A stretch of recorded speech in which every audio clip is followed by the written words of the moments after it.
What is up, everybody, and welcome to the All-NBA Show, part of the All-City Podcast Network. I'm your host, Adam Mares, and I'm joined, as always, by my esteemed colleague, Tim Legler.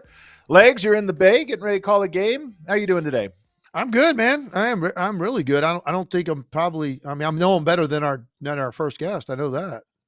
And what he's watching right now, he's got to watch the same product every night, and it's just not good enough. And I can't wait to get into it. It is true. And as Legs is alluding to, we told you we'll be having him on once a week, every week from DLLS. It is Marc Stein. Mark, I was going to ask how you're doing, but Legs just told me. Well, I'm fine, but the city in which I reside is not fine. And it is no longer just a Dallas Cowboys issue. You can put the Mavericks in that same sentence right now. What we saw last night, wow. Yeah. Wow. We have a great show for you lined up. Later on in the show, Legs and I are going to do a fun little experiment where we try to build the best team around certain superstars. It should be a really fun time. We're going to preview a great weekend slate. There's some really good games on. But yes, we have to start with disaster.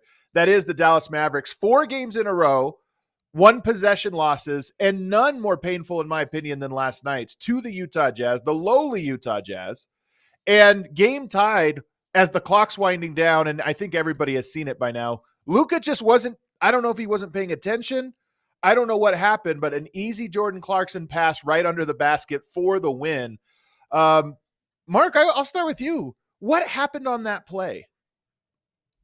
Well, look, they said it was a miscommunication. Luka said after, it's on me, but I don't think there's anything that could have been said after that play that was going to quell the reaction to it. I mean, that was the only game in the NBA last night. Yeah. And I did a live pod right after it. I must have heard from 7 teams during the pod, and they're all texting me like, what the F did we just watch? I mean, for a player of Luka's IQ to just lose himself in that moment, there's like, we've never seen that. And yeah, I mean, that was by far the worst loss of the season. The previous 3 you could rationalize, but to a degree, when you looked at the opponents, we're talking Phoenix, Denver, Golden State, 2 of those on the road. But last night, the Mavs, this has been a terrible start. They went 2-3 on a 5-game homestand, which is the longest long homestand early in a season that I can remember. They went 2-3 on that homestand, and then to go 0-3 on this trip. I mean, Utah was trying to lose that game last night.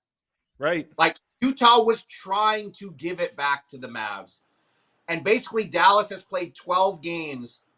I have personally seen the team that went to the finals once when they won at Minnesota with a great second half. That's it. 11 other games. They don't look anything like last year's team. Now, certainly there have been injuries, but where on the NBA map are injuries not a factor right now? Everybody has injuries. True. And last night, even without Kyrie Irving, even without PJ Washington, I couldn't have dreamed up a scenario that they didn't win that game. And again, the Jazz were trying to give it back to them in the fourth quarter. And, you know, it's one thing when Stephen Curry detonates on you. That the show Steph put on late in Golden State was one of the highlights of the season so far. But when you're getting sliced and diced by Jordan Clarkson and a bunch of young guys, I mean, Clarkson, it wasn't just the last play. They had 3 chances at trying to stop Clarkson and went 0 for 3 down the stretch. All right. Can I start with the end of the game? Please. I don't know that there's anybody, honestly. I pride myself in how much film I watch. I watch a lot of games, man, and even games I miss, I watch the next day. And so if I'm preparing to talk about a team, I'm going to watch a lot of film on that team from the recent games in case I missed anything. I'm telling you right now, every game and minute of basketball I've watched this season, and every minute of basketball I will watch the rest of the season, possibly the rest of my career, I will not find a worse defensive play than Luka Doncic made on that play. I've watched it at least a dozen times. For the life of me, I cannot figure out what the hell he was doing standing that far up the lane with his back basically to the basketball. Looking toward the sideline like you're taught, see ball and man, right? That's a drill you learn when you're 8 years old. Why is he that far up the lane when his man is down on the block and he has absolutely no spatial awareness whatsoever? Like there's not even, he looks like he's in a spot where he's positioning himself as if there's going to be some sort of a pin down action where his man is going to be setting the screen and he's in position to switch it and take the guy that's coming out. The problem is the guy he's guarding is on the block. He's at the foul line with his back basically to the ball, and he's in a very casual position. Poor Derek Lively, like he's on the back line. And when I watched it back, first 3 times I was just staring at Luka. He looked like he was looking at a ghost. Like, is there a ghost in front of you? What are you looking at? Did Karl Malone's ghost appear in front of you? And you're worried about him getting the ball? Like, what are you looking at? And then finally I was like, okay, let me look at the back line. Derek Lively, he can't be just standing in the lane. He was literally had his inside foot was on the opposite block, like touching the edge of the lane, and he was leaning in that direction because he wanted to go. The problem is that ball had so much velocity on it.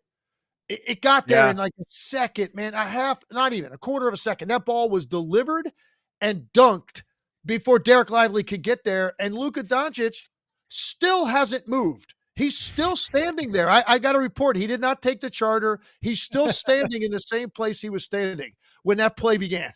And for the life of me, I can't understand it. Look, and I've been hard on Luka offensively. To start the year, I'm saying you don't have a chance to win when he's playing the way he is offensively. He's been a tough watch for me. Defensively, that's worse than anything he's done offensively, and that's saying a lot. And look, maybe they get the stop and they lose in overtime. I don't know. It's still the Jazz. They shouldn't have been in that position. I get all of that, but at the end of the day, you are in that position. Clay hits a big 3, gives you a chance. Go win the game by making a stop and then let the best player on the court supposedly take over the game in overtime. He didn't give him a chance to do that. So I'm just so mystified at what he was thinking. And I didn't see any post-game sound, Mark. Obviously, did he get asked? Did he not talk to the media? What we're being told is, it was a communication error, a pre-switching situation. But there's no, like you said, there's no communication error that can explain a player who, again, we know what his basketball IQ is. Like, it just, and 4 one-possession games, but they've all followed this same worrisome script. Right. They fall behind early every time. Now, look, there are lots of issues with this team. We came into the season thinking this could be one of the deepest Mavericks teams ever. It is not proven to be. I mean, depth has been an issue. Ball handlers beyond Luka and Kyrie has been an issue. Team-wide shooting, even after adding Klay Thompson, has been an issue. The poor starts have been an issue. The center duo has not been anywhere near as effective as it was last year when they won in this magical ride after the trade deadline all the way to the NBA Finals. But it starts with 77. And it just does. And look, the team that one of the 3 of us follows every day also got off to a terrible start. The Nuggets could have been 0-5 if they didn't pull out those 2 games on that Eastern Conference road trip in overtime against the Raptors and the Nets. But what happened after that? The Nuggets had a 5-game homestand, and Jokic played out of this world basketball. The Nuggets ran the table. Excuse me. Nuggets ran the table and completely changed the tenor of their season immediately. And on one hand, you say Luka had 37, 9, and 7 last night. How can you knock that, but like when you want Winning to be an plays. candidate, you're gonna be under the microscope, and more is always going to be expected of you. And that's exactly it. It's winning plays. It's not just the stats. It's not the whole part of the game. It was that moment was our season is not going well. We have to make a play here. And that was the opposite of making a play. But enough about that one play. I mean, I'm curious, Mark, what you think about the team. You know, is this a wake-up call? Do you think, is there any indication from what you've seen or heard or observed that makes you think that, all right, the team is bottoming out. It's early. None of this is like damning for the season. It's just they're off to a bad start now. But do you think this is a wake-up call and there's signs that the team maybe just needed to run into this? Or does it feel a little bit more like things are getting shaky? I mean, until last night, I think you could have made that case. But last night was so bad. And look, overreacting to 1 out of 82 is foolish in the NBA. The season's just too damn long. And, December, I guess, we could be looking back on this as some sort of blip. But it's been the same story now for a month. It's almost Thanksgiving. We're 12 games in. We're not 2 games in. We're not 4 games in. And again, even those other losses, you could rationalize because of the quality of the opponent. What we saw last night was alarming. And I honestly don't know how they're going to react. I really don't. Yeah. Their upcoming schedule. I mean, do you feel like this is a thing that's going to, I mean, again, you've got San Antonio at home, at Oklahoma City. You catch them, I guess, at a good time with Chet out and before Hartenstein gets back. And then you have New Orleans. So, you're basically at home or just right up the road at Oklahoma City. So this should be an opportunity for them to look in the mirror and hopefully stabilize a little bit. Any final thoughts on the Mavs here, Legs? Yeah, look, I'm gonna keep beating this drum until it changes. Right now, I think Luka Doncic has been a drain on this team. The way he's playing offensively, he comes out. Look, he's always been a guy that's been aggressive, looking for his own offense early in games, but his shooting splits are terrible, and he's not giving him a chance to get into a rhythm because of the way he's playing early in games. He's shooting around 40 from the field, low 30s from the 3 with incredibly high usage rate. I've seen him nights come out and he clearly is not feeling it early, and it doesn't seem to deter him. He's got one thing on his mind and one thing only, trying to score early in the game. You got another guy, your running mates is having an incredible year in terms of his efficiency. Kyrie can't play better than he's playing offensively. And yet the focus night after night after night for Luka is, let me get myself going, and then we'll figure everything out from there. And I think I'm looking at a team that clearly they made some changes, defensively. And look, Najee Marshall's not Derrick Jones Jr. I get it, but he's a good enough defensive player, right? Klay Thompson's a major upgrade over what they had shooting those same shots a year ago. So I, just like a lot of people, thought, you know what? I like this team better than I liked the team last year. The problem for me is I don't like this version of Luka.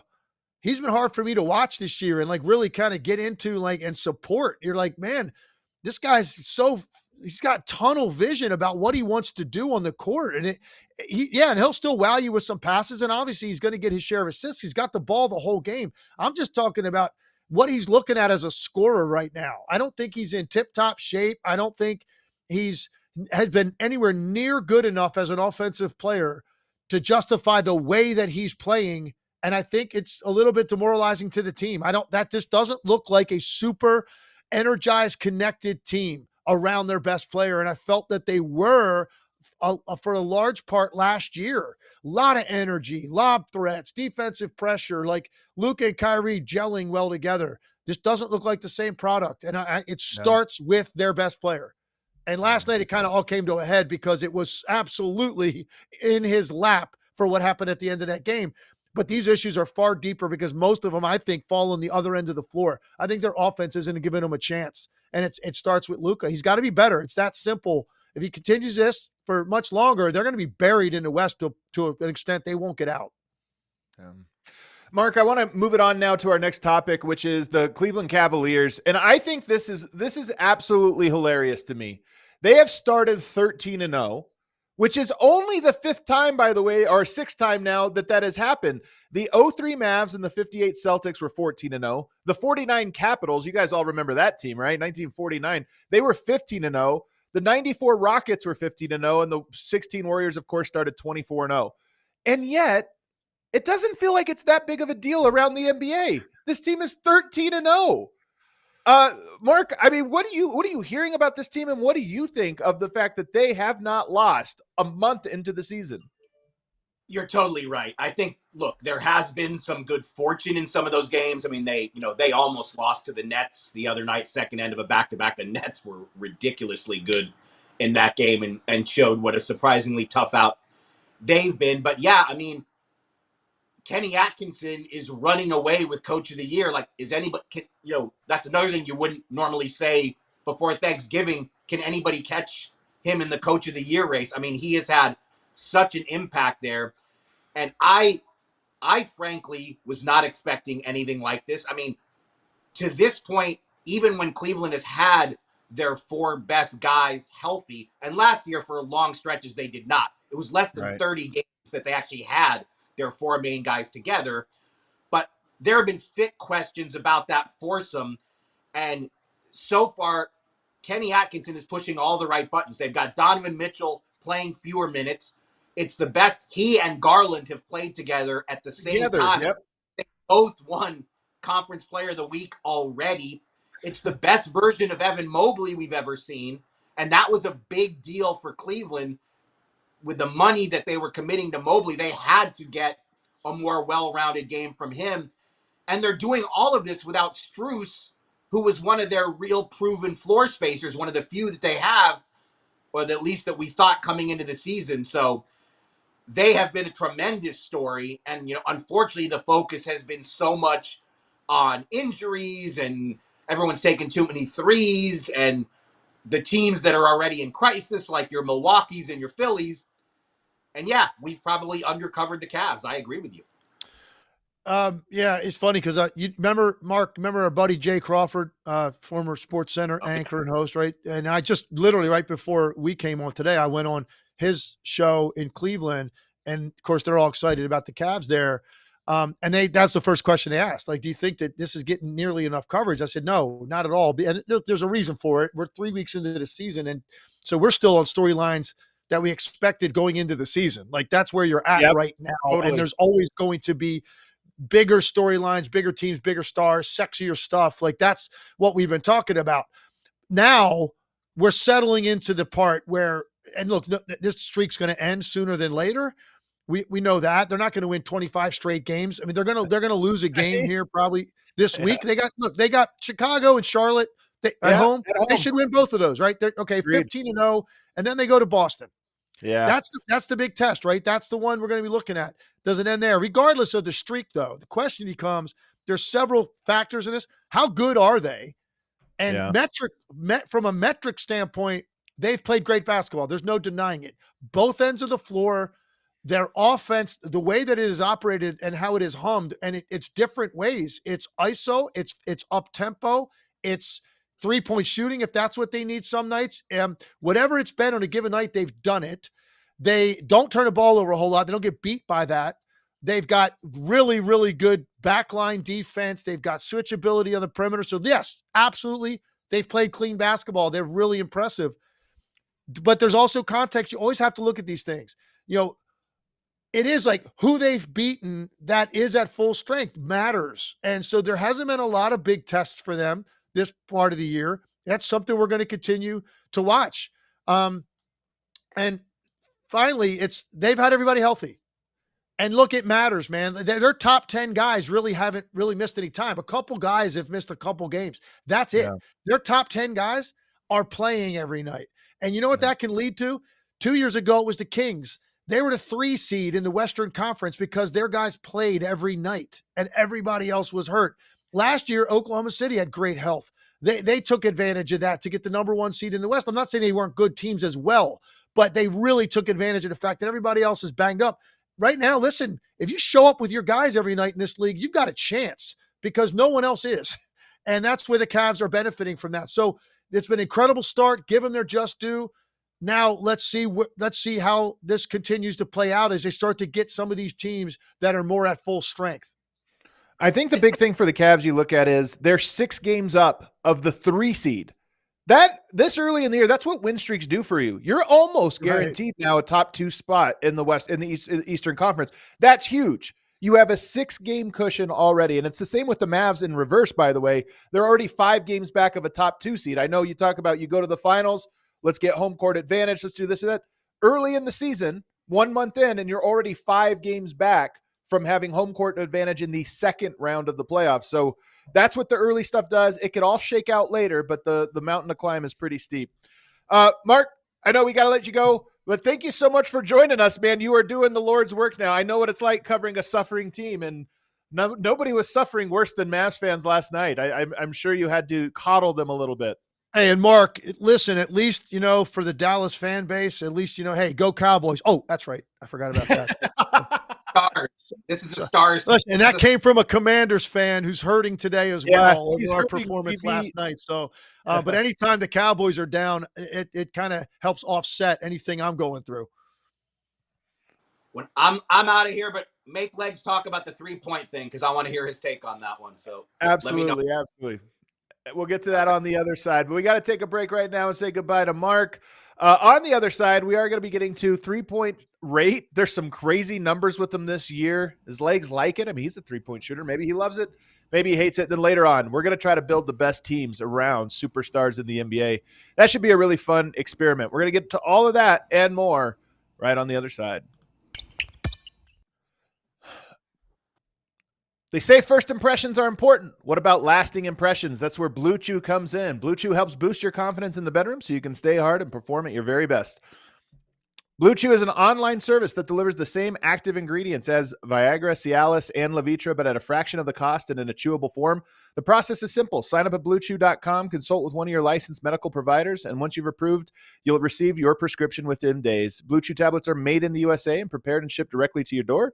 And the best part is it's all done online. That means no visits to the doctor's office, no awkward conversations, no waiting in line at the pharmacy. We got a special deal for our listeners. Try Blue Chew free when you use our promo code ALLCITY at checkout. Just pay the $5 shipping. That's BlueChew.com with the promo code ALLCITY, all one word, ALLCITY, and receive your first month free. Visit BlueChew.com for more details and important safety information. We thank Blue Chew for sponsoring this show. Also want to tell you guys about HelloFresh, man. Every week I get my new updated box of HelloFresh right to my door, 2 meals. So I have 2 different days. Me and my wife have really enjoyed cooking. It's kind of like we have kids, we have busy lives. We don't get a ton of date nights, maybe one a week. So now it's nice that one of our dates, this is such an old person thing, but it's actually really great, is cooking together. 30 minutes, all the ingredients come packaged and very clearly laid out so there's no confusion. I mean, even I can do it. I'm not a chef. I don't cook at all. But it comes to you nicely prepared, so you just open up the box, you go through the motions, you cook something, and you learn something along the way. You're like, oh, I didn't know this is how you made that type of sauce or this type of pasta, and it's really cool. And the holiday season's right around the corner, so this is a great opportunity for you to buy a gift for somebody or maybe just buy a gift for yourself for the upcoming year. You want to get more on diet, you want to be more consistent with your budget. HelloFresh helps with that. Eating in and helping you cook and have a good time. And they have a full menu of things you can choose from. So maybe you're on a high protein diet, low carb diet, vegetarian diet, whatever it is, they've got an option for you at HelloFresh. So right now we have this crazy deal. You get 10 free meals at HelloFresh.com/free NBA, all one word. You can also see that in the link to the description of the show. It's applied across 7 boxes and it's new subscribers only, varies by plan. But it's 10 free HelloFresh meals just by going to HelloFresh.com/free NBA. All right, back here, segment 2 with Tim Legler. So I wanted to get to this topic with you now, which is there's some crazy numbers with 3-point shots. We've referenced it a little bit, but the Nuggets rank last in the NBA with 35% of their shots being 3-pointers. If we rewind the clock 1 decade, they would have been second in the NBA. The Celtics are taking 56% of their shots from 3. And then you remember Steph Curry back in 2015 revolutionized the game by shooting a bunch of threes. He would rank 16th this year if he was at that rate that he was last year. So guys are taking a lot of threes individually. Teams are taking them at an insane rate. This line has not stopped. It's a 40-year line where every year in the NBA, the three-point shot goes up. Legs, do you think we're at a tipping point and it is affecting the game in a negative way? I think your mic cut out there, Legs. Oh, there you go. Yep, there how's it is. that? You There it okay? is. You're back. Yeah, in my opinion, it's too many. It's too repetitive. It's a little redundant when you watch the games. Yeah, I think that we go too many stretches of games where there's just too many taken. And I was a three-point shooter, so people are like always asking me, like, "Are you envious? Do you wish you were born in this era?" Of course, obviously, because it's valued at a higher degree than it's ever been, and you make more money, right, if you're good at it. So yeah, I'm past the point of jealousy. I'm like, Glenn Close in Fatal Attraction level jealous. Like I'm like psychotic. I will not be ignored, Dan. I'm there right now. So yeah, I'm way past jealous when I watch these games. You got to get the Photoshop going now, James. You know that, right? We got to get the Photoshop of. Oh, there's just no denying it, man. Yeah, but as an analyst watching it, yeah, I do think that. You think about if we get certain matchups in the NBA Finals, if we were to get those matchups, like if we got a Boston Phoenix or a Boston Golden State, there's going to be games in the NBA Finals where there's between 90 and 100 three-pointers taken. Yeah. Like you're approaching, even by, an All-Star game now, there's like 150 of them taken, but like, it's like All-Star game type numbers. Those number of threes. Look, I don't know what you do about it. If people want to see more mid-range and post play, I don't know, man, that we're ever going to get there because this now is permeated all the way down, all levels of basketball down to the youth level. Like this is the way the game's played. This is what kids are working on. Go to an AAU tournament. And these are going to be the next generation, 4 or 5 years from now, the kids that are going to be lottery picks, and look at kind of the way those games are played. Everybody's now working on step back threes, side step threes. Everybody's got to have that in their bag because you can get it off when you want. And you know what? More importantly, it's not frowned upon by your coaching staff. Let me ask this one real quick, Legs. Back when you were playing, how much did players work on their three-point shot? Because some of this is, I think people thought it was impossible. Part of what Steph Curry did was show that it was possible to shoot at volume, and then everybody practices it. Were guys taking a bunch of threes in practice, or was it just the three-point specialists and nobody else? It's a great question. So, I'll sum it up this way: if you took the NBA as a total, like just take an average NBA roster when I played, right, and make it into a pie chart, there was like maybe 10% of the guys on the team, like 3 guys less, that were known to be three-point shooters that could take them kind of when they wanted to. The team wanted you to take them. Those guys, I being one of them, obviously I took, hundreds of thousands of shots in the offseason. I worked on it constantly, but the shots you're working on were either spot ups or catch and shoots or like off of a down screen. Like those are the shots I practiced constantly. And so I'd have 2 or 3 teammates maybe doing the same thing. Then you had another group of guys that was like 6 or 7, 8 guys. Like their thing was either post play, and that's what they worked on, or mid range, or some of those guys were both, right? And that's what they worked on. And then you had those couple of guys on a roster that felt like pretty good mid range shot. I got to extend my range. So this summer I'm going to work on extending my range. But you know how you did it? By doing the same drills I was doing. Spot up shooting, catch off the down screen, like off the move, stuff like that. We didn't even really practice dribble handoff threes when I played. Like coming off a DHO into a three. That action wasn't run very much at all. So, yes, it's different now. Now, the whole roster is encouraged to add it. Add three-point shooting. Extend your three-point shooting. You got more freedom. Go ahead. Work on it this summer. And you'll see all of these guys now in the gym in the summer work on the step backs and the side steps. It's a huge part of what your offseason training is conditioned to do. Even guys that are considered non-shooters, and I got news for you, Adam, will never be shooters, are working on it in the offseason because they know that, hey, man, if I'm a 3-and-D guy and now I'm shooting 31% from the three, if I can get that number up to 38%, I just put a lot of money in my pocket. And so everybody in the league now is working on it. And as a result, just looking at an average box score, the number of guys that take like 3 or more on a given night. I led the league in 3-point shooting, taking 3 a night. 3 is nothing. I mean, 3 is honestly like bad shooters get 3. Yeah, I was taking 3, 4 a night. That's what it was, and it was, hey man, shoot it whenever you want. We just didn't process the shot. The offenses didn't look that way. We had a ton of great post players. Every team had bigs that you threw the ball into. That's the thing. Yeah, and so listen, it comes down to this. It's the skill level and shot making capabilities of the modern player is unprecedented. There's nothing in this league historically it's ever compared to what we're seeing now. The number of guys that can make shots off the dribble from deep or off the catch from deep. There's more guys that do it at a high level than it's ever been. More guys are working on it when they're younger. They come into the league expecting to be able to do that when they want to. I'm not sure if they're, and I don't, it's not like I sit there and I hate the product. I just wish there was a little bit more variety in what teams are doing offensively. But if you flat out absolutely hate it because there's too many threes, I got news for you. I don't know that there's a solution coming and how we get the numbers down. I don't see that. You took 3 a game. Yusuf Nurkic takes 3 a game. Not even a 3-point shooter. It's just like, you know what, work on it. Just take 3. Just take 3 of them a game and you're fine. It's insane, man. I don't like it either. Hey, I'm gonna pat myself on the back for a second. Adam, it's hard to shoot 52% taking 3 a game. I want you to know that. Like they're spaced out. You're like, and I was funny. Oh yeah, because you're talking one maybe in the first quarter, one in the third quarter, one in the fourth. Yeah. I was just saying this about Yusuf Nurkic. I mean, not Yusuf, about Dalton Connect. I called the game on Wednesday, and I was like, man, he hasn't really hit his stride. And I've seen a lot of their games, and the reason was because, Tennessee, he had the ball all the time, did what he wanted. Now he's like coming off the bench and he's spotting up mostly, and his shots are so spread out. He's found no rhythm. And then finally, Wednesday night he got going, and he got going because he came in, he had an end of shot clock 3 that banked in.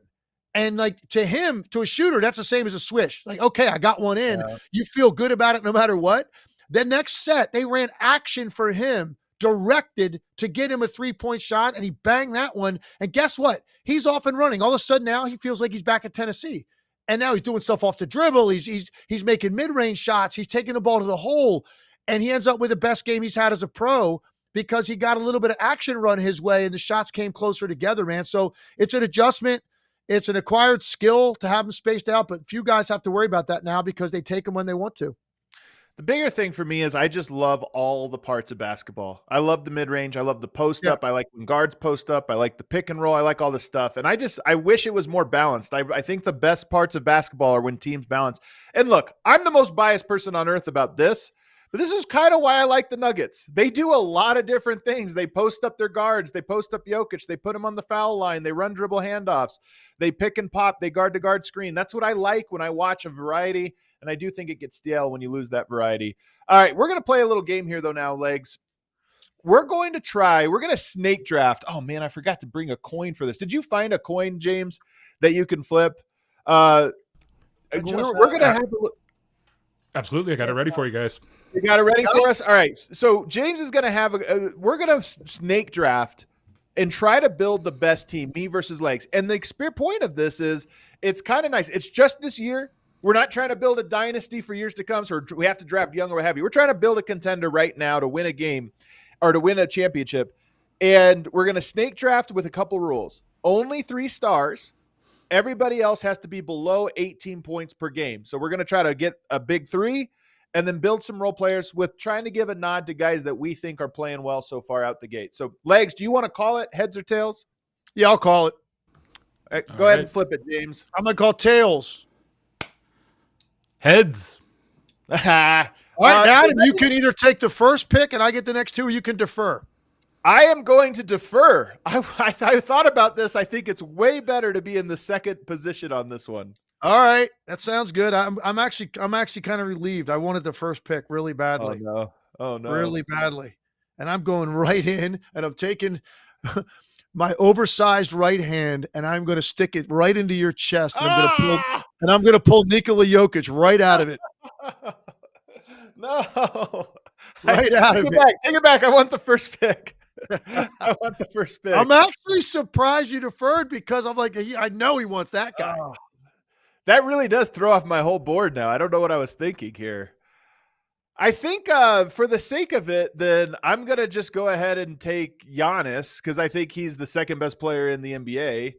And I'll follow it up here by taking Steph Curry because I think that Steph Curry is the easiest player in the NBA to build around. Like if you have him on the roster, your offense is 90% completed. That was savage, Legs. I thought you were going to go somewhere different there on me.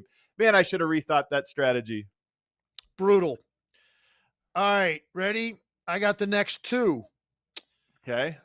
Now it got harder. I really wanted Curry badly. Yeah, of course. I mean, I can't give you Jokic and Steph. There's no beating that. I wanted Curry really badly. All right, you ready? I'm gonna go Shea Man, interesting. And Wemby. Well, man, this team is a juggernaut for sure because, all right, first of all, the Wemby piece of this is obvious. You give Jokic Wemby's defensive helps, like Wemby makes up for everything. So your defense is now fine. And honestly, also because of the way Jokic operates in the post with back to and with Wemby's ability to shoot the ball, they're not going to be in each other's way. I don't think. I think offensively, Wemby would become his most boring version under this, like with this team that you've built. Can you imagine Jokic's passing ability with Wemby's lob threat, though? Well, that part, that part, that part I could see. Like, does the dunker spot look different with Wemby as opposed to Aaron Gordon? It looks a little different. Man, it's funny, but the one thing about him is the strength. Like the offense, I guess he's going to get some boards. You're right. I mean, we're building a super juggernaut team here. This is going to be incredible. I do think, though, in this scenario, he's primarily a corner shooter that like plays the dunker but flattens out to the corner or plays the corner and sneaks in. So I think that part. But the part I really wanted to ask you about was Shea. Shea loves his ISOs. I think obviously he would adjust his game to playing with Jokic, but I've long thought about that. Like, who are the best point guards that you could pair with Nikola Jokic? And you went Shea. Do you feel, though, like he might be one of these guys that's more comfortable doing these other things? I do. I absolutely do. I think he's been given a team and a certain way of playing with that group that fits them perfectly the way that he plays. I think his IQ and his adaptability is off the charts. And I think that he also is a guy that really wants to win, and he can do. Now, does he catch and shoot as well as I'd like him to, probably playing off Jokic? No, but no, I do think I'm sitting here just daydreaming about a Jokic Shea 2-man game.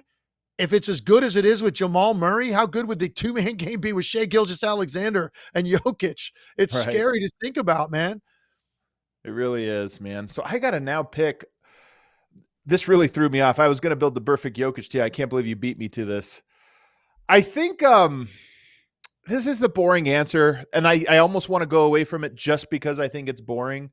But I think I'm going to take Kevin Durant as my third star here. He's on my list. Listen, he's on my list of. I had 10 guys listed that were in the category of star players that I would consider, and I almost took him. Honestly, I almost took him instead of Shea. So that's a good pick, man. So, I mean, obviously we know Steph and KD works. That worked really well.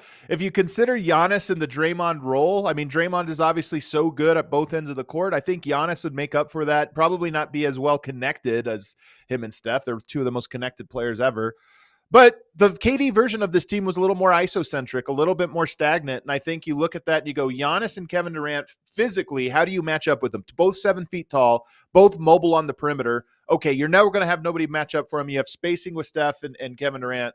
So that's where I would go on that one. And now we get to the role player part because we're out. Now we got to find guys that just fit in around the perimeter of these guys. And I think the most important part here is going to be to have a really good defensive player next to Steph. I'm tempted. I was very tempted to go with Jalen Suggs on this one, but Drew Holiday is below 18 points per game this year. And I think if you gave Steph Curry and Kevin Durant and Giannis Drew Holiday, you've shored up all the things. You got driving, catch and shoot shooting, and obviously you have perimeter defense in spades. So I'm going to go with Drew Holiday. That's a good one. I I had him listed as one of the guys I would definitely consider. I love what you said about Suggs because that ruled him out for me. At the end of the day, as much as I love Jalen Suggs and I love his on-the-ball defense, man, I want to see those shooting numbers come up. Yeah. I just want to. Yep. He's just too streaky from out there. If he ever does get to the point where he's approaching 40 or over 40, man, if you got a really good player because of how hard he plays and what he does on the perimeter defensively. But that's a little bit dicey for me, a little bit scary. Yeah. All right, I'm going to take my next guy. So now I get 2, right? You get 2. All right, so I'm going to take a guy who – and listen, I'm going to be full disclosure here. Originally, we said 15 points or less. I got a text this morning that raised it to 18, and I'm like, I can't wait to find out who the guy is that is above 15 points per game that we had to change this exercise. There was a very specific guy that I was kind of looking at that I wanted to get included. I'm going to go with Buddy Hield. Oh, interesting. Okay, wow. We're a real hot take here. 17.6. I think I'm looking at this team that I'm assembling here. And like he's like, obviously he found basketball heaven going to Golden State in the way that they play, what they wanted to do, and they brought him in there to do it. He's got the greenest of green lights. I love how quick his release is. I mean, I'm looking at a guy now with what I have here with Shea's ISO ability, Jokic's ISO ability, Wemby as well. I do need shooting on this group. I think Wemby makes up for a lot of any deficiencies I would have defensively. He's going to make up for a lot of that across the board for all of these guys. And Shea can defend, so I'm okay there on the ball. Yeah. Give me a shooter. I'm going with Buddy Hield. I'm putting Buddy Hield in pick and roll every time, Legs. We get to clutch time, man. I hope he can step out on the perimeter and guard Steph. You put him in as much ball screen as you want. Just be very certain you're going to end up with a lot of perimeter shots with Victor Wembanyama standing around the block. That's true. So just know that. All right. All right, yeah. You're going to put Buddy Hield and Jokic, right, who they're guarding. You're going to put those guys in ball screen all night long. So true. I like it. All right. You got another one. And then my next guy. So I need one more starter. And I think I need, if I'm going to let Shea run point, I need a little bit, probably more on the wing with this group. Yeah. It gets tough. I know. I'm going to go Jaden McDaniels. Okay. All right. It's a good pick. That makes a lot of sense. I think he's got to become a little bit. I think he still thinks maybe he's a little bit more than he is offensively. If he can just fall in love with becoming a really reliable 3-point shooter and get some slashes off of this group, he would get plenty of slashes because all the attention that the guys I have here, if you can be comfortable with that and the way he defends, I love the versatility. I needed another defender with this group, and I just wish he shot the ball a little bit better, but I think it's going to come as his career goes on. So I'm going with Jaden McDaniels. That's a good pick. He's a really good player. I mean, we have to be somewhat realistic as we're going down our board. So I see people saying no Devin Booker. No, like we had 3 stars. They weren't paying attention to the beginning of this, right? Exactly. Yeah. Now we're trying to get down. Do you have to make something of a somewhat realistic roster? So our guys obviously go down in value as we go here. I'm looking at my roster and I'm thinking, I love this squad. They're going to be able to shoot. They're going to be able, but you need some size inside. Like if our team's actually matched up, Jokic is going to kill Giannis in the paint. So I kind of think that there's some size that you got to add to this lineup. Sure. But that's I mean, you got your point, your 2, your 3, your 4. You need another big to round this out. And I don't know where that big is coming from. I might have to grab him off my bench or something. Because I'm going through the list here, man. I've got 3 of them. If you want, but got 3 bigs. Is that what you're saying? I got 3 listed here. Oh, you want to give me a suggestion here? I need some size, but it can't be a star. I got to be a realistic here. The 3 guys I wrote down: Jared Allen, Evan Mobley, and Naz Reid. I think they're all too good. I mean, except for Naz Reid, I think they're all too good. Like I'd be cheating if I gave myself Evan Mobley right now. I think, he said 18 or less. I mean, that's Evan Mobley. Wait a second, Evan Mobley's not a star. I mean, listen. The Boston Celtics. Okay, look, not everybody's a star. I mean, Kristaps Porzingis, Derek White, Drew Holiday, they round out Tatum and Brown. Listen, man, if we're given this a hard only 18-point per game rule, then I'm going to go ahead and take Chet Holmgren. Chet Holmgren is going to be my guy that I go here. So I have spacing. Giannis is going to have to guard a little bit big, but Chet's going to help out. If that's the rule, Chet's at, I think, 17 points a game, then that would be my pick. Go ahead and take him. I want you to take him. I was hoping you were going to take him. This whole thing was designed so you would take Chet Holmgren. I suckered you in to taking Chet Holmgren because the bottom line is this dude has a fractured pelvis. Well, he'll be back. Yes. I mean, we're waiting to see. We're waiting. Who knows? We said win now. I don't know what Chet Holmgren's going to be like the second half of the year, man. That's a serious injury for a basketball player, man. All right, but I'm glad you took him. I suckered you right into that. You suckered me into it. I'm also going to end up, if Mobley's on the board, I'm going to take him too. Then now I get to my bench. I want a couple different lineup combinations. All three of Chet, Giannis, and Mobley work together. No matter what combination you threw out there, they all do something different. So I'll go with Mobley then as my next pick. And now I'm looking good. Very good. All right, it's good. You rounded it out a little bit with you got plenty of size now. You're done with your size. I probably need to add one more big at some point. I have 2 picks coming. My next pick is Josh Hart. Man, that's a great pick. I have him high on my board too. This is what you were texting me something earlier about, like when you're looking at role players, there's a lot of guys you don't love. But then when I was trying to build out a roster, I was like, any combination, there was 5 or 6 guys. And I was like, no matter what the big 3 I wind up with, a guy like Hart would have been on the list. He fits with every type of star player because he does all the dirty work. Agreed. And look, there are certain parameters you got to have. You better have some shooting. Yeah. Right? You can't just go with a bunch of dudes that put on a hard hat and go play like Josh Hart, or else you're not going to be able to score enough. So, he does so many things to help you win. Uncharacteristically, he committed a bad foul the other night on Cody White, though. That really cost him. But no, give me Josh Hart all day long. The guy's got limitless stamina, guards anybody. One of the best rebounding, smaller sized wings this league has. Really, actually, the rebounding numbers don't even make sense for a guy's size, what he does. Yeah, and he's just a winner, man. He's tough. He sets a tone for your team. I'll take Josh Hart, and then I get another pick. So you took Mobley. He's gone. All right, this next one. What am I? Oh, you know what? All right, I got a good one. I need another guy that defends, can spot up and shoot, but can also run a team. What? And he's made an enormous 18 points per game. He's made an enormous impact on the team that he went to this year. Tyus Jones.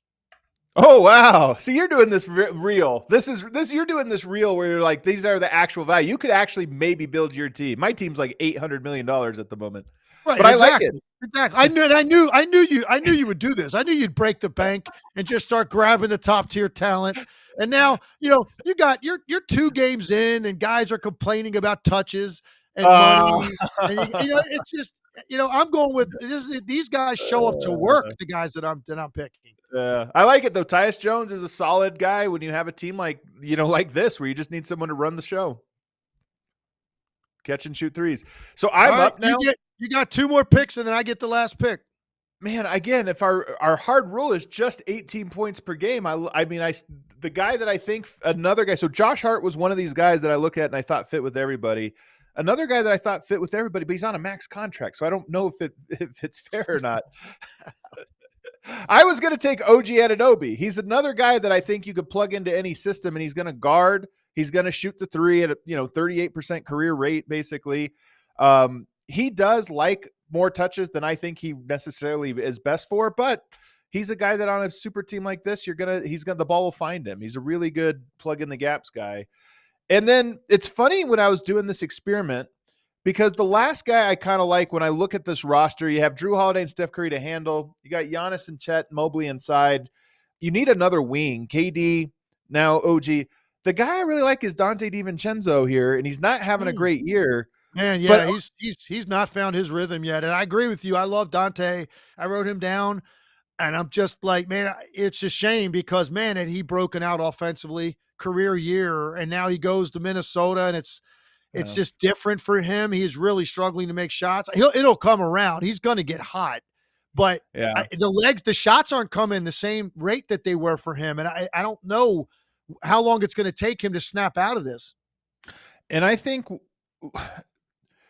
for him, it's funny that we go through this and it's OG Anunoby, Josh Hart, Dante DiVincenzo all get taken. It's all three guys that were Knicks at one point.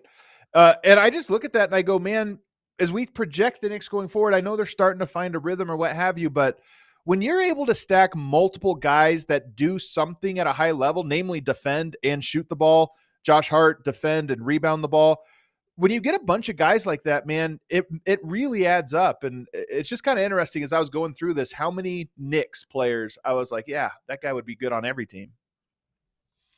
All right. I think you've done a reasonable job other than the fact that you drafted a guy that might not play the rest of the year. Other than that. That's how good my team is. I got a stash. Yeah. You're gonna keep him there until we do this again next season, and then we'll go. Well, you know, listen, I held on to this guy for a year, so I get the last pick. So I've got my backup wing. I've got my backup point. Do I need another wing or do I need a big? That's what it comes down to. You got Jokic. We know he can play 42 minutes a night. We're learning that. Yeah, that's the thing. Like, I can just take Jokic off the floor and I could play, Wemby at center. That's true. Smaller lineup. But I don't have really a lot of length outside of those guys. You've got Giannis and Chet and Mobley. You've got three guys. I mean, Jaden McDaniels is pretty long too, but he's pretty long. Josh Hart plays long. He plays big. This is a tough one for me. Oh man. Yeah. Somebody suggest your guy, Keegan Murray. Nope, I'm going to go. Listen, you're going to love this. This is going to be an out-of-the-box pick. I can't wait to see your reaction. By the way, I want to just real quick before we finish this off, some people that are over here, like some of their comments, I just want to clarify because they're wondering about certain guys. Somebody said Austin Reeves, scores too much. He's over the threshold. Austin Reeves is over 18 points a game, so we couldn't include him in this. Just wanted you guys to understand that. Yeah. All right, you ready? Yeah. Christian Brown. I love it. I considered it as well. This is a good pick. Give me credit. Listen, man, here's why.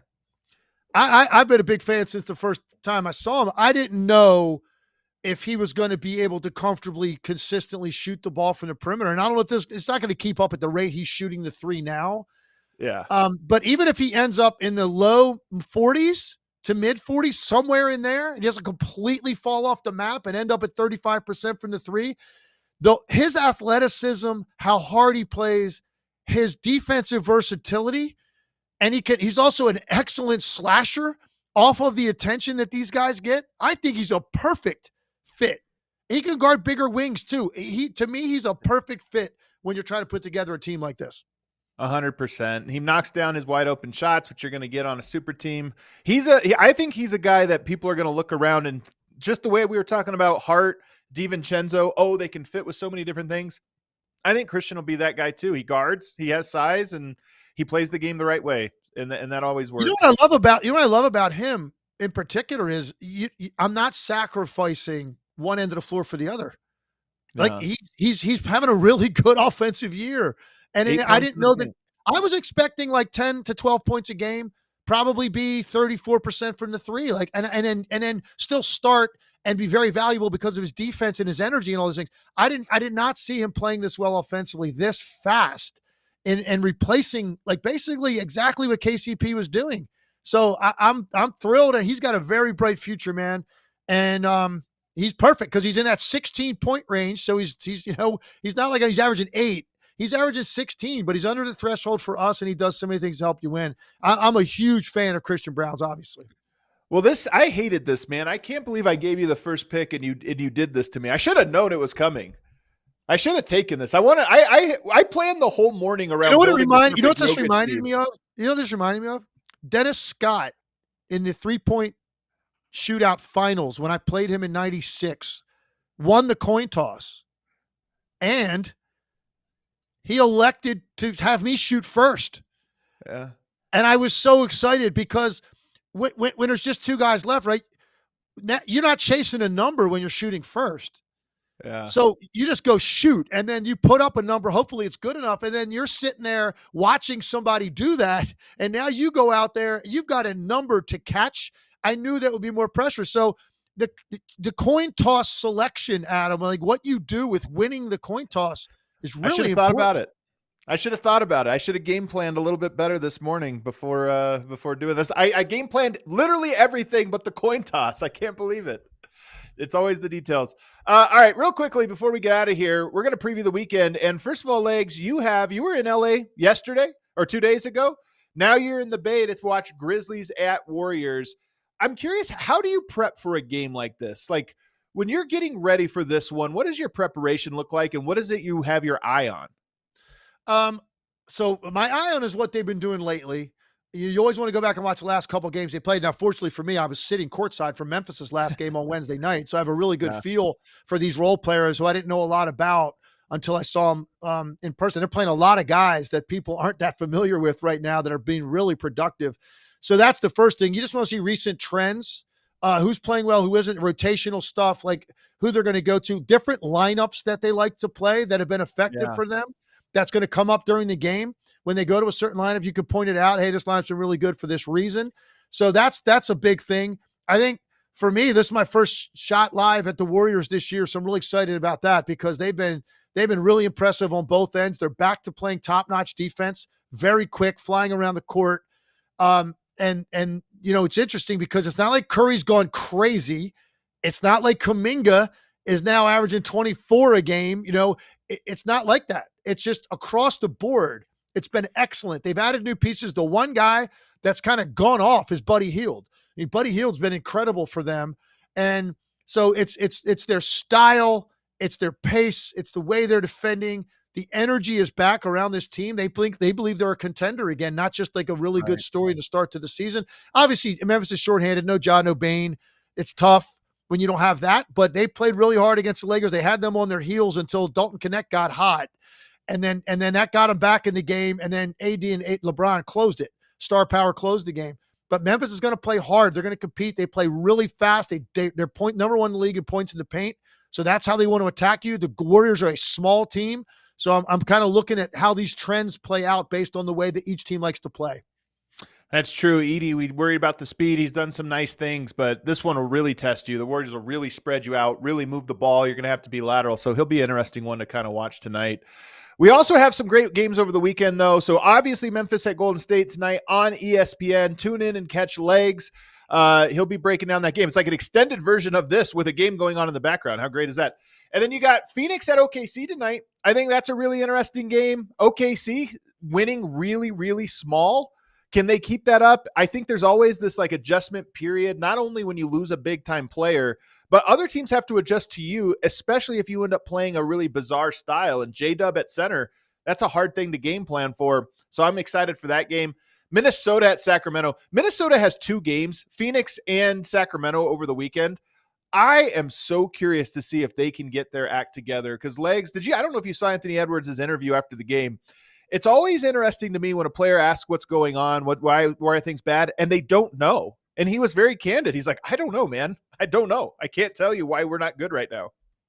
Yeah, they've been a mystery to me. And I think just here we're 3 weeks in. Some teams I've done deeper dive in on others. I haven't done one on them. I'm going to do that because I need to get some answers on them myself on what's going on with this team and their fit. The only thing I have talked about is I think that Anthony Edwards' 3-point rate is just too high. 12, almost 12 threes a night to 4 free throws. I just don't think that's a good way necessarily for balancing your offense for your best player. I think he's better than that at attacking, and that might be something good for them to allow their defense to be better as well. I haven't really looked at enough film to see the Randall Anthony Edwards fit as opposed to the Cat Anthony Edwards fit.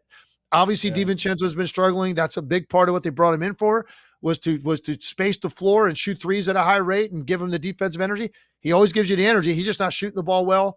That's been a factor. I need to see them a little bit more, man, detailed to find out. But there's no doubt they're struggling, and this is a big game. They lose this game, they're under 500. This is a team that went to the conference finals and made a massive change. They're kind of in the Dallas zone, to be honest with you. They almost remind you of Dallas a little bit, and then like, hey, I thought you were going to start to figure things out, and it's actually going the other way. No doubt. Yep. And then the other game, man, Lakers at Spurs. Wemby's on a heater right now, so I kind of want to see it. And I always like when it's the big man matchups. Anthony Davis versus Wemby, that's a great, fun matchup. Philadelphia is in Orlando. I like that one because Embiid presumably plays tonight. They desperately need a win. Can he deliver it to him against a very feisty Orlando team? Even though they're shorthanded, they still play hard. So some pretty good games over the weekend. When I was looking at the slate, getting ready for this, I was like, you know what? It's nice. And when we come back on Monday, you saw that Sunday slate. I know you'll be free because you had your Commanders last night. So you have a whole Sunday. You have a whole Sunday off to watch some hoops.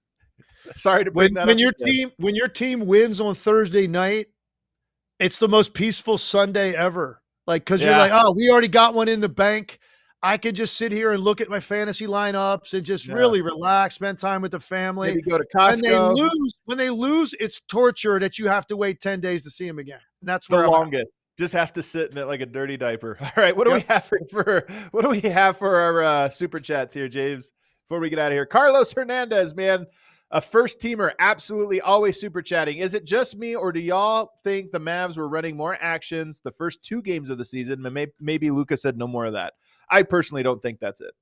I don't know if that's why, but I do think they did run more actions, and I think they need to run more actions. And that's one of the reasons I think that you bring in a guy like Klay Thompson. He's not just a guy that should be standing there the whole time. He can't do a lot off the dribble that's efficient anymore, but you can run pin down action and DHO action and stuff like that. Luka doesn't like running that stuff. So maybe there's something to it, whether he said something to Jason Kidd, I don't know if it was that overt, but they're kind of in some ways they're at the mercy of how he wants to play every night. It's just the way it is in this league with star players. And right now there needs to be a change, man. And so they got a game that they need to beat San Antonio over the weekend. Yep. And then not an easy one to get. Tyler B says, Luka looks like Biden on defense. All right, we didn't have to bring these ones up. We keep politics out of it. What else we got? Psycho Blue says, B-Ball Cthulhu thinks Kidd should have wiggled Luka's mouse because he went on screensaver mode to end last night's game. That was screensaver mode, man. He really froze. Just kind of froze for like 4 seconds. I didn't know what was going on with the guy, man. Like, Luka's married, right? Doesn't he have a daughter? I think he's married. I think he's married, has a daughter. Because I was like, I don't know. What's he looking at in the stands, man? What are you staring at? Like, I want to know. I want to see. He might have had a phone call right after the game. Like, what were you looking at? I want Luka's point of view right there. What in the world are you looking at right now? The game's on the line, man. Oh, goodness gracious. Psycho Blue, another first teamer, man. Always giving us the super chats and always a part of the show with these good one-liners. We have another one? Tyler B again. LOL, y'all just pooped on Luka. Luka should go back to Spain. I don't know. Sometimes, man, I don't even know how to decipher that one, man. That's sometimes you get the weird ones there. Guys, this was a great week of shows. Had a lot of fun talking hoops with everybody in the chat. Some great conversation. And I feel like the NBA is picking up. Like they started the season, there's some storylines. But you're starting to get separation. You're starting to get teams that impress and teams that disappoint. And that's what made for a full week of shows with some great storylines. Clay returning to Golden State. The Mavs obviously struggling. Wemby's 50-piece. Giannis's heroics. It was a great week in the NBA and it was a great week of shows, Legs. It was a great week of shows, man. It's going to be a great weekend. I'm looking forward to tonight. First game I've called with Mike Breen, a legend. So I'm really. Oh, man, look at that. Look at that. A ship going down like a ship inside a land. Everybody tune in tonight. ESPN. Legs is on the call. Warriors are must-see television. You're going to want to check it out. Hit that like button for us on the way out, everybody. We'll see you on Monday. Oh, there he is. There he is.